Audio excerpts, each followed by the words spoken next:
Whitehall 1212.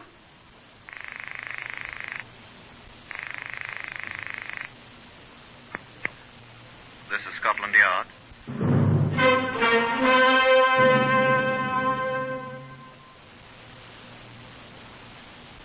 For the first time in its history, Scotland Yard opens its official files to bring you the true stories of some of its most baffling cases. These are the true stories.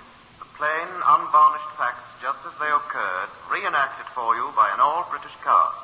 Only the names have for obvious reasons been changed. The broadcasts are presented with the full cooperation of Scotland Yard. Research for Whitehall 1212 comes from Percy Hoskins, chief crime reporter of the London Daily Express. The stories for radio are written and directed by Wyllis Cooper. Now here is the custodian of Scotland Yard's famous Black Museum, Chief Superintendent John Davidson. Good afternoon. Now here is what rejoiced under the name of a wireless set. Doesn't look a great deal like one, does it? As a matter of fact, I never did hear that this wireless set ever brought in any programs. Of course, it's true that there were no radio programs for it to bring in when it was constructed. But I never heard that it brought in any wireless messages either, although I'm told that there were plenty of them. No, I'm afraid this invention was completed with the sole intention of selling it, whether it worked or not. And it is true also that it did something. It helped start a man on his way to the hangman. You see, he was a murderer as well as an inventor. I shall ask Inspector George Wells, who knew him quite well, to tell you about him. Yes, I knew him. Tom Adamson, though, the first time I ever heard of him was when he died. I mean to say I never knew him when he was alive, and I never saw the man, but I got quite well acquainted with Tom and his habits, of course. I must agree that that's not uncommon with many of the professional acquaintances of a man in my job. They're either dead when you run across them or sometimes dead soon afterwards. Tom Adamson was an innkeeper. He had the Blue Anchor at Byfleet many years ago. Tom was what might be described as a hearty man. He was a hearty eater, a hearty drinker, and a good companion. He had a wife, Nancy, who survived him for several years. Tom had a good deal of money, too, at one time, although there wasn't a great deal left when he died, and Nancy spent that in various ways. They sent me to Byfleet from Scotland Yard one night at the end of March in 1924. A chap named Harry Coombs, a newspaper man I knew in London, was sitting there when I came in. "Oh, Coombs," I said, "what are you doing here?" I heard an innkeeper had been poisoned, Inspector. Such a difference from the usual state of affairs, they thought it'd make a good story, so they sent me up. You here for the same thing? Do you think there'll be any necessity for me now you're here, old boy? Well, that's quite sporting of you, sir. But stay, do. Thank you. I'll let you see my notes. Good. Innkeeper seemed to be a good fellow by all I heard. Liked by everyone. Who poisoned him, then? I haven't found out yet. Let you know when I do, though. Excuse me, I've got to see a Superintendent Brady. He's having a supper. I'll tell you all about it. I know more than he does anyway. Dead man's name was Tom Adamson, aged 41, good man with a bottle. Gave up the ghost in audible agony this morning at 10:30. How do you know? Had a glass of fruit salts, it seems. Said, "Strike me pink," and almost immediately was struck pink. Or whatever color one is struck by strychnine. Strychnine? That's what the medical gentleman said. How do you know? Superintendent Brady told me. And the medical gentleman name of Auchincloss. Auchincloss? Auchincloss. Oh. He also confided in me. Better listen to me. The superintendent's at this moment up to his eyebrows in bubble and squeak, or something equally horrible, and won't talk. Can't talk with his mouth full. You say strychnine in the fruit salts? That, sir, I don't know. There's never been any in the fruit salts I've drunk, and I've consumed my share of the nasty stuff. Although I must agree, as I said before, that fruit salt is an excellent remedy for the morning after. That was the purpose for which the late lamented drank his. Oh. Seems there was rather a celebration at the Blue Anchor last night for the landlord's 41st birthday. It was also his last. Man cometh forth like a flower and is cut down. I've heard that somewhere. Is that what happened? Isn't the super in there? He's eating his supper, remember? Bubble and squeak. You'll need fruit salts, too, preferably without strychnine. Yes, that's what happened, Inspector. Good old Tom walked into his own bar somewhat unsteadily, poured himself off a glass of the fruit salt whilst one of the guests watched him, drank it off, staggered once more, made his classic suggestion, and... What classic suggestion? Strike me pink, I told you. Lurched off to his own fair white bed, howled loudly, causing the guest to abandon his breakfast and summon Dr. Auchincloss. Dr. A arrived, heard Master Tom howl once more, and watched him expire.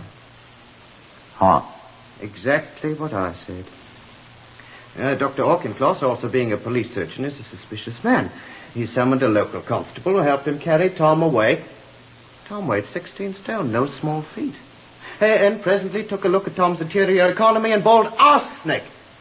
Strychnine. Further examination proved to him that he was right. And Tom, with certain portions of his innards removed, lies now in the local mortuary stone cold while... Oh, I say, I'm staying at the Blue Anchor myself. Why not come and have a drink with me while the superintendent finishes his loathsome supper? I think Tom drank most of the strychnine.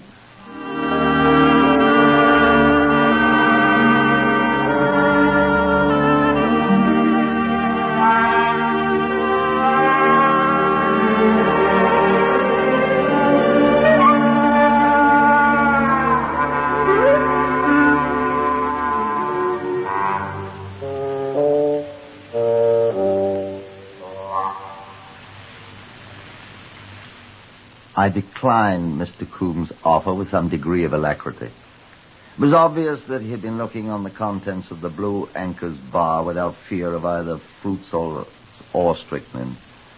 And after all, my appointment was with Superintendent Brady. That worthy officer, returning from his supper, assured me that Coombs' story was largely true. He had talked to the other guests at the previous night's party, was in fact still engaged in talking with them, with no visible results. He recommended that I see the guest who had seen Tom Adamson drink the fatal fruit salts, and I made my way to the Blue Anchor. I found the guest in question, a foreign-appearing man named Aristide Forel, who wore a carefully groomed black beard and had the brightest eyes I've ever seen. I sat down beside him as he ate ham and eggs. Will you share my ham and eggs, monsieur? I didn't get an opportunity to explain that I'd already eaten. You are the agent of police, no? The detective from London, from Scotland Yard, no? I didn't know how he knew that, or I'd guessed it. Madame Nancy is such a very good cook. So? The food's very good tonight, but unfortunately not so good as when the good Nancy is here. The husband is dead. Oh, but you know that. That's why you are here. I understand you were with Mr. Adamson when he drank the poisoned fruit salts this morning. It was not pleasant, monsieur. I'm sure it wasn't. It quite spoiled my breakfast. Huh? Oh, yes. Well, life is like that, it is said. Oh, yeah. Were you aware he was dead? What? Oh, no, I thought he was suffering from the drinks he'd taken last night. I never suffer me. I'm strong. Where is Mrs. Adamson? Do you know? Ah, the dear Nancy. Oh, alas, she has retired. I was in hope she might be here. But I suppose it's silly to hope to see her. Oh, I will go up and wake her, monsieur. Why? Yes, why not, monsieur? Well, it's hardly... Ah, but we are old friends, monsieur. It wouldn't be anything. Well, you're not that good a friend, sir, if you don't mind my saying so. Oh? You don't think so, my friend? You've known the Adamsons a long time, then? I have not known Tom Adamson very long. Oh. Only since I have been a guest here at the Blue Anchor. Oh. But the charming Nancy, I've known her for a long time. Tu compris, monsieur? I don't understand French. Ah, no? C'est dommage. Talk English. What's funny? Oh, I do not think Monsieur Tom was such a very likable person. Is that funny? I do not think Madame Nancy thinks so either, monsieur. He's dead. Wait. Why, What are you trying to say to me, Monsieur, Forel, monsieur. Aristide, Paul, Marie Forel, l'ancien ami de Madame Nancy. What's that mean? I don't understand French. It means Forel, Aristide, Paul, Marie. Moi qui parle, monsieur. Me, Forel, the old friend of Madame Nancy. Speak up. At your service, monsieur Scatoliard. What do you mean? Bien, monsieur. It is my duty to speak. Well, speak. Bien sûr. I met Madame Nancy Adamson many months ago. Here? In France, monsieur. What was she doing there? She said she was visiting some relatives of hers. Pierregot, in the province of Picardy. Yeah? My town is 4 kilometers away from Pierregot, Moulin-au-Bois. Well? I met her. And? I flatter myself that we understand each other. Oh. Yes, monsieur. You'll have to talk much more plainly than that. Monsieur. I'm waiting. Nancy asked me to come and visit her here. She did? Oui, monsieur. I was not asked for payment. I am a real guest, without pay. I must ask you why. Think, monsieur. I said Madame Nancy and I had come to an understanding. You're in love? Is that what you're trying to say? Will you answer me, sir? We once were. Well, speak up, please. We once were. Mind telling me what that means? I am not in love with Madame Nancy now, monsieur. Why not, may I ask? Because her husband is dead. Well, why should that discourage you? I mean because her husband has been murdered. Because he has been poisoned. Well, I should think that would have the opposite effect. No. Well, I don't understand it. I'm sorry. How did you and Tom Adamson get along, Mr. Farrell? Alas. We were on the best of terms. Oh, were you? Yes. I think you have something to tell me. Tom Adamson was going to invest money in my invention. Oh, you're an inventor. I am. I have invented a wireless set. A very good one. The best. Did Tom Adamson have money then? He had. Now he's dead. Madame Nancy will have the money. Of course, naturally. She did not wish the good Tom to give me money to invest in my invention. You amaze me. I shall never be rich. I'm very sorry. But Madame Nancy will. She will have poor Tom, my friend, all his wealth. Well, good for her. She will not invest in my invention. No? She tried to prevent poor Tom from investing with me. Why? Monsieur, she wanted poor Tom's money for herself. Well, she's got it. Oui. Pauvre Tom. You saw him drink the poisoned fruit salts, didn't you? I was sitting in this very chair eating my breakfast when he came in. He said to me, Forel, my friend, I'm going to give you a check now. How much, did he say? Oh, I think it would have been a very substantial amount.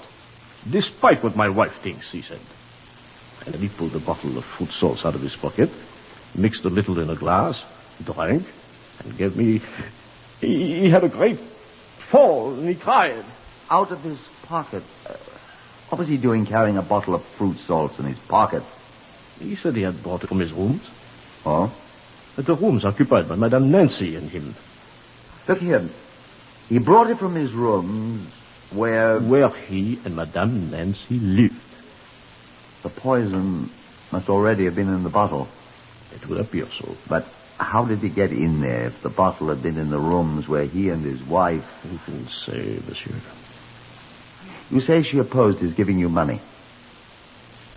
She wanted Tom's money for herself. Look here, do you think... That is all I know, monsieur. Look here, Forel, I want to talk to you. Monsieur? Monsieur, the other detectives have told me that I must remain here in this place. I wish to ask you, as one man of the world to another, I wish to ask you a question. Go on, then. Can you help me get out of here? Why? I wish to return to France at once, monsieur. Why? I am in mortal fear for my life, monsieur.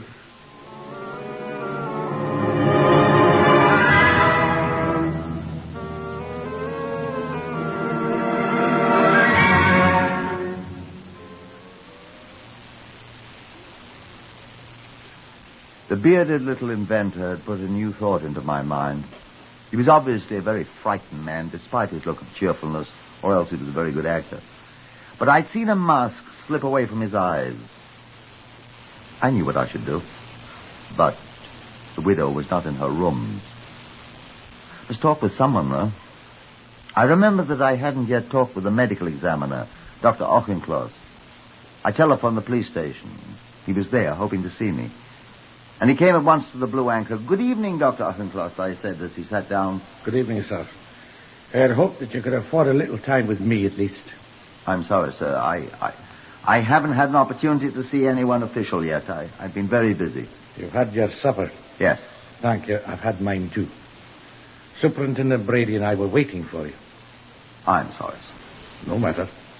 I've been speaking with the man who saw Adamson take the drink of the fruit salts, the one that apparently killed him. A strange little man.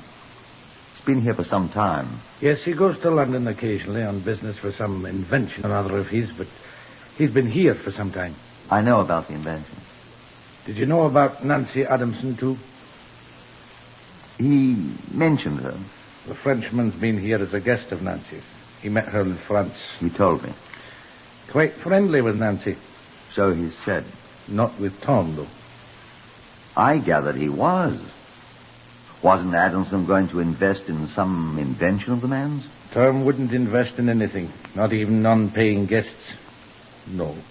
He's a friend of Nancy's. Well, I must check into that. Yes. What about the poison? I've had an analysis made of the contents of the bottle of fruit salts. There's strychnine in it. Tom didn't get it all. And mercury perchloride, as if one poison wasn't enough. How did it get there, I wonder? I wonder. What? I mean, I don't know. I'm a doctor, not a detective. There were traces of both poisons in the glass Tom drank out of. I analyzed it myself. Do you know where that bottle of fruit salts was? No. It was in his rooms. Whose? Tom Adamson's, Nancy Adamson's. Oh? It was there just before he brought it down to the bar here. How do you suppose the poison got into it? I'm a doctor, not a detective. You said that. So I did. Well... Well, what?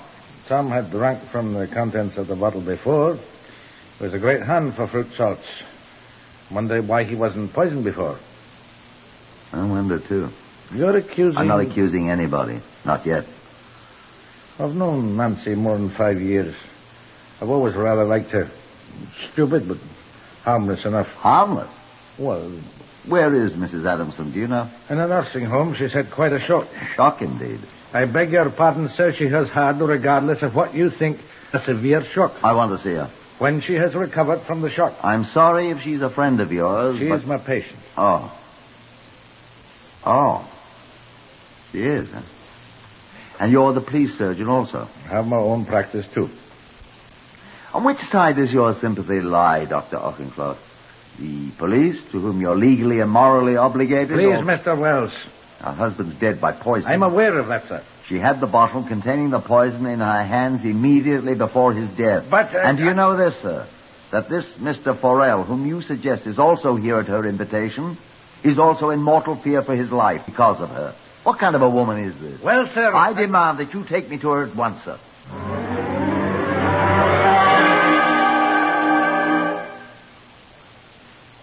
You are listening to Whitehall 1212, to another true story taken from the official files of Scotland Yard.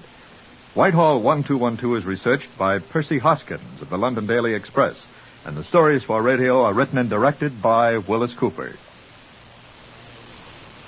In this story, that of the case of the poisoned innkeeper of Byfleet, Inspector Wells of Scotland Yard has just demanded that he be permitted to see the woman about whom he has heard a strange story, the wife of the murdered man.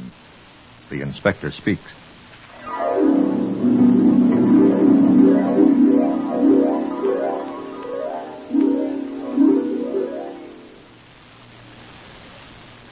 But Dr. Auchincloss, in his capacity as a private practitioner, said no, exercising his professional prerogatives, which often outweigh those of a detective, especially one who merely wishes to question one of his patients who currently was suffering from shock. I'll say nothing about his regard for his patients, which he had mentioned. Perforce, I had to give up for the moment, and I went sulkily to bed. Walking for my health in the spacious yard of the Blue Anchor the next morning, I ran head-on into my reporter friend Coombs. Coombs was brandishing a camera. Well, Inspector. Well met, old fellow. Morning. Oh, just up. I've been up since the crack of dawn. Didn't know you were a photographer. Oh, the best, old boy. A genuine master of lens, shutter, and whatever else there is in this thing. Film, possibly. How interesting. Oh, it makes me ever so much more valuable to my devoted employers, they tell me. Stand, sir. I'll have your portrait. Thanks. I don't like being photographed. Oh, quite all right. I shall not publish it. A smile, if you please. Now, look at the birdie. No, I think. Still. There you are. I'll send you a print gratis, and if you want more, which of course you will, they can be supplied at our usual professional rate. Did you take my picture? Yours and that of another distinguished individual a moment before you. He posed quite nicely. I thought his beard was most expressive. Pity you haven't a beard, Inspector. Who? None other than our distinguished... Oh, I mustn't repeat myself. Our scientist, our inventor, Monsieur Forel. Oh. I'm sending it to my paper along with the sort of views of the quaint yard of the Blue Anchor, scene of the tragedy, and other interesting scenes in and around Byfleet. Monsieur Forel is an important personage in this murder. He is the witness of good old Tom's untimely taking off. I set the fly. I saw him die with my little eye. Although it's true that Monsieur Forel resembles a beetle rather than a fly. Ah, there comes the excellent Dr. Auchincloss with a fair companion. I must photograph them. Dear, there's no more film. Oh, well, another time then. Anyhow, excuse me, I must get these films off in the Morning Post. The presses are waiting. Oh, my goodness, look at the fair companion. You know her? You don't know our fair but bereaved hostess? Who is it? Huh? Oh, it's none other than the poor dead Tom's wife, the excellent Nancy. Hi, Nancy. I'll come round and see you later. I must run. And that left me alone. Mrs. Adamson came on toward me, much to my surprise. Dr. Auchincloss stopped, watched for a moment, and then went away from there. Oh, Inspector, whatever your name is. I hear you want to see me. I gawped at her. I was that surprised. I thought the woman was in a state of shock. Here she was, and if my eyes deceived me not, it was anger that animated her, not grief and shock. She stalked across the yard toward me. No wonder the doctor ran away, I thought. And I want to see you. There's a bench there. Sit you down. Yes, well, Now, look now, here. madam. What's this fella been telling you? And where is he? Are you talking about Mr. Forel, madam? I am talking about that black-bearded perfume. Please, I madam. will not please. He's saying that I murdered poor Tom. That nasty little... Why, the madam, horrible- please. I know please. what you want to see me for. You want to tell me that Forel's accusing me. And I'd give my soul if poor old Tom was alive again. He murdered Tom. He poisoned Tom, and I'll tell you why he did.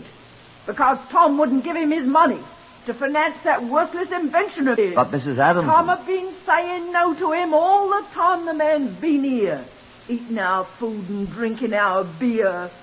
And Tom, poor dear Tom, he told me he was going to give him his final no, make him get out of here.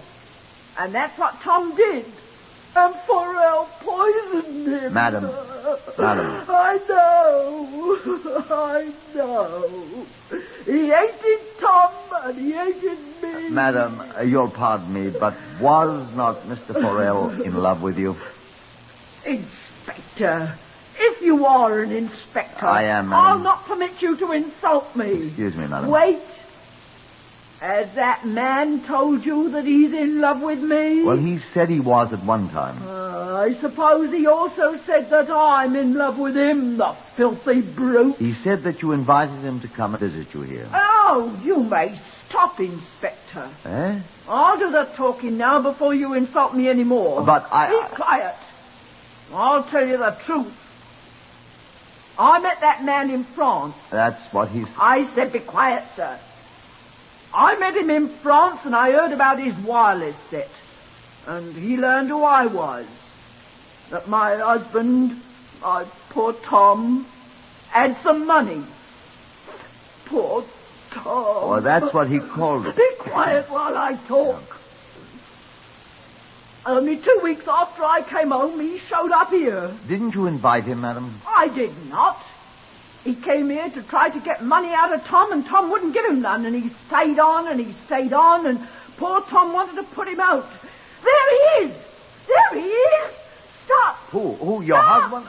Stop him, someone! Wait! Who is it? Wait! It's that man Farrell! Stop! Stop him! Farrell! Stop him! Farrell, come here! Oh, stop him! Stop him, you murderer!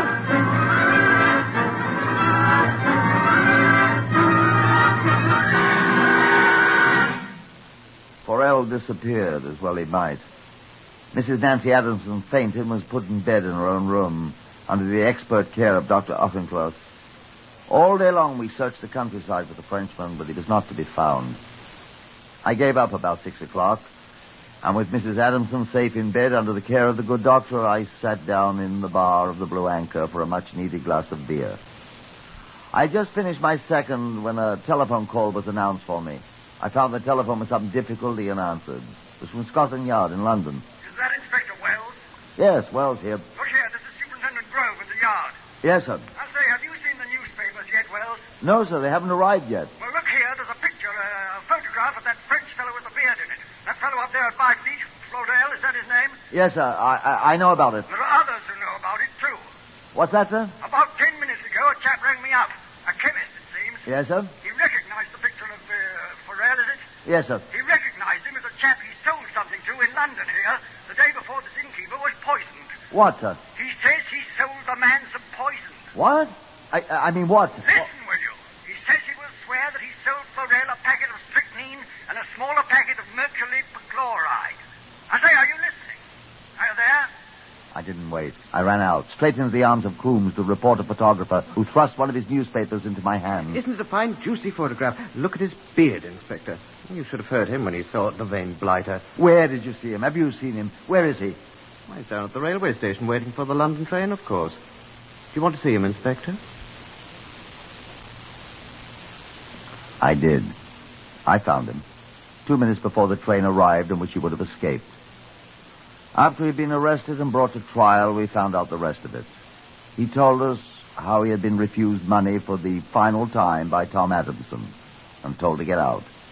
He saw Tom reach for the bottle of fruit salts. Tom had always kept in a drawer back of his bar, not in his own quarters, incidentally. And he had offered to mix Tom his pick-me-up, surreptitiously adding the contents of the 2 packets of poison he had bought, of all things in London, to use in improving his wireless set. How, I don't know. The wireless set never did work. And we gave it to John Davidson at the Black Museum. Farrell, he was convicted of murder. And the hangman was very careful to lift his beard so that he could get the rope under it.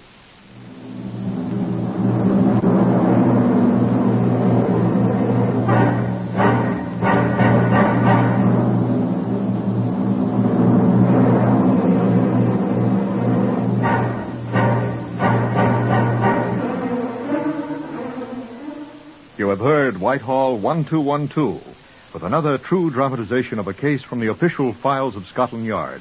Heard today Horace Braham as Inspector Wells. Others in the order of their appearance, Harvey Hayes, Lester Fletcher, Francois Grimard, Guy Spall, Catherine Hines, and Carl Harford. Lionel Rico speaking. Whitehall 1212 is written and directed by Wyllis Cooper. This is NBC, the National Broadcasting Company.